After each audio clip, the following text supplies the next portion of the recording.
Hi, I'm Don, welcome to my channel.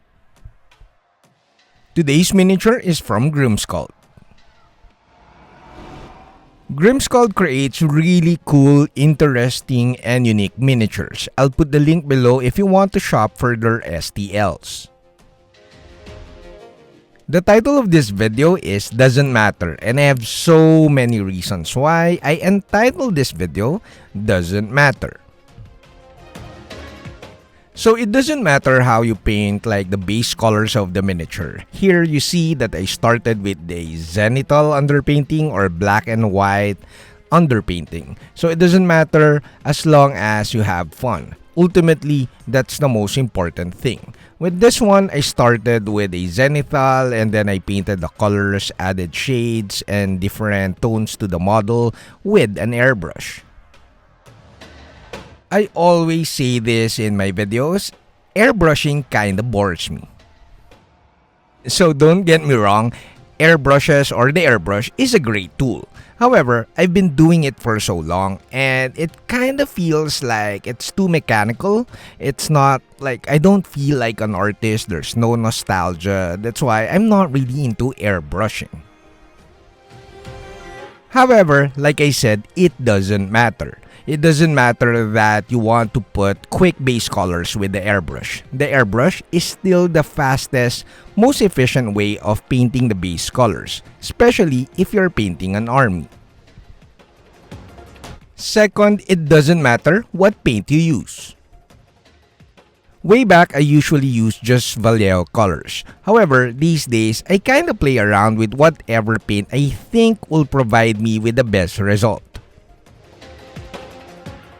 P3, Vallejo, Hyro Paints, a local paint brand, are really good for quick, opaque, and base colors. Like really quick base colors that are very opaque, you just need like a couple of thin coats or even just one coat.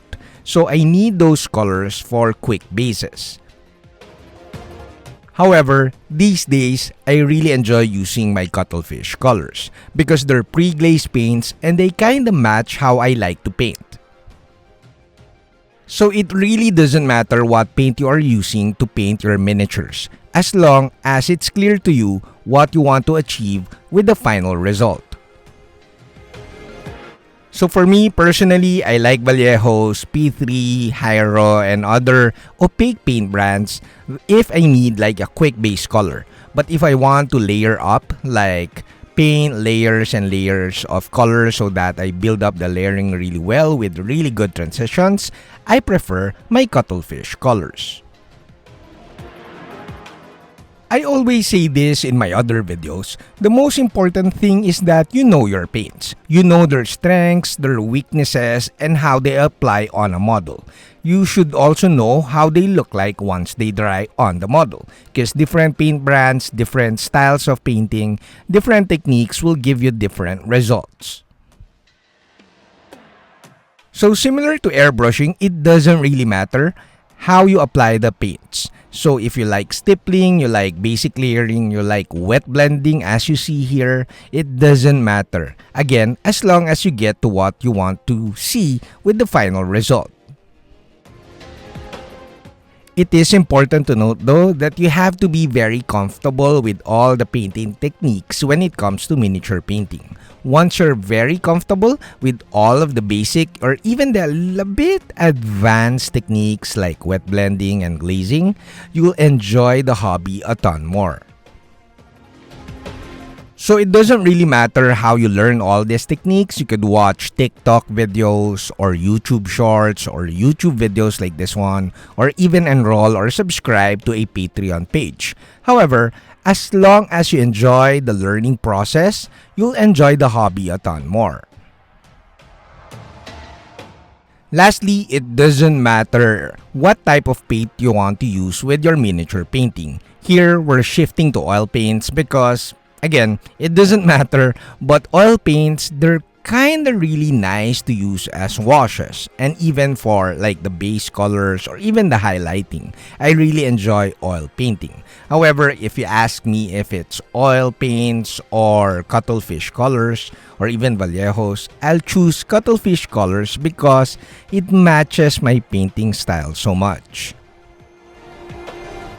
However, shifting to different paint brands or different type of paints like this one, oil paints, I'm actually enjoying the hobby a ton more because there's a bit of like problem solving whenever you shift from different type of paints, especially if you shift from something like acrylics and something like oil paints. And also buying oil paints is kind of exciting because you don't really have the budget to buy them all, and there's so many good brands out there, and it's so fun to like really pick the really nice colors so that you come home with new like a few tubes of oil paints to experiment with and enjoy. Also, oil paints are kind of like they're psychologically easier to use because you feel that they're less permanent as acrylics. You feel that you could always wipe them off because they're slow drying. But again, it doesn't matter. Personally, for me, it just makes the hobby a bit more exciting whenever I shift from different type of brands and different type of paints. So all of this doesn't matter. The most important thing when you're trying to really create a good painted miniature is that the final result is clear to you even at the start of the project. So much like this one, even if the painting process is not linear, as long as you come up with the result that you want, that's the most important thing. Everything doesn't matter. Now it's time to thank all my patrons. Without their support, there will be no YouTube channel. Lastly, a ton of thanks to Grimskald for this awesome Toad Dragon miniature. In case you want to learn how I actually painted this miniature, the longer version is of course uploaded at Patreon.